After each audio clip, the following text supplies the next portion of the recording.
America का एक और बड़ा बैंक डूबा। निकल रही है अमेरिका की सारी अकड़। दुनिया पर भी पड़ेगा इसका भयानक असर। दोस्तों, इस समय दुनिया में किसी का सबसे ज्यादा खराब समय चल रहा है तो वो देश है अमेरिका।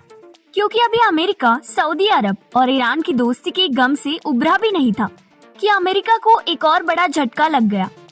अमेरिका की तरफ से खबर निकलकर आ रही है कि उसका सिलिकॉन वैली बैंक कोलैब हो गया।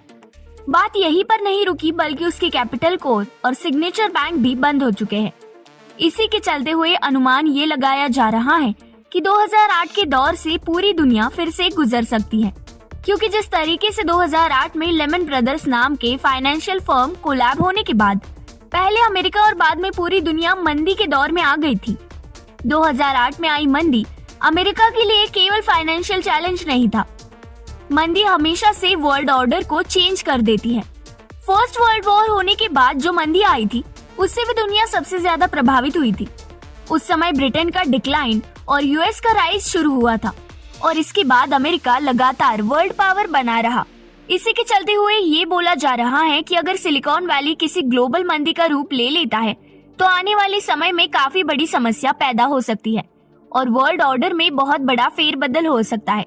चलिए ये जानने की कोशिश करते हैं कि आखिर बैंक कोलैब क्यों होता है और बैंक कोलैब होने के बाद लगातार एक के बाद एक बैंक कोलैब होने क्यों शुरू हो जाते हैं।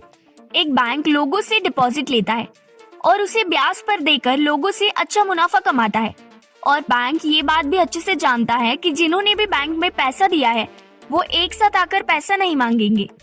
इसीलिए बेफिक्री से बैंक लोगों को लोन देता है और उनसे मुनाफा कमाता है। लेकिन जब पैसा जमा किए हुए लोगों को शक होने लगता है कि ये बैंक सही काम नहीं कर रहा है या इस बैंक के साथ आने वाले समय में कुछ हो सकता है, तो ऐसे में सभी लोग जाकर एक साथ अपना अपना पैसा मांगने लगते हैं और इसी वजह से बैंक कोलैब हो जाता है। इस सिचुएशन से बचने के लिए देश के सेंट्रल बैंक और कमर्शियल बैंक में डिपॉजिट पैसों का इंश्योरेंस करती है। इसे डिपॉजिट करने वालों के पैसे डूबने का चांस काफी हद तक कम हो जाता है, जिसके चलते हुए सारे पैसे जमा किए हुए लोग एक साथ पैसा लेने के लिए बैंक के पास नहीं पहुंचते हैं। सिलिकॉन वैली बैंक स्टार्टअप और टेक कंपनियों को पैसा देती है और उन्हीं का डिपॉजिट भी लेती है। इस समय टेक कंपनी और स्टार्टअप वालों को इतना मुनाफा नहीं हो रहा है। इसी के चलते हुए सभी लोग एक साथ अपना डिपॉजिट लेने के लिए बैंक के पास पहुंच गए, जिससे बैंक डूब गया।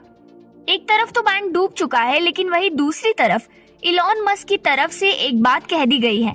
इलॉन मस्क ने सिलिकॉन वैली बैंक को खरीदने में अपनी रुचि दिखाई है। यही कुछ चीजें हैं जो देश को फाइनेंशियल क्राइसिस की तरफ तेजी से बढ़ाती है।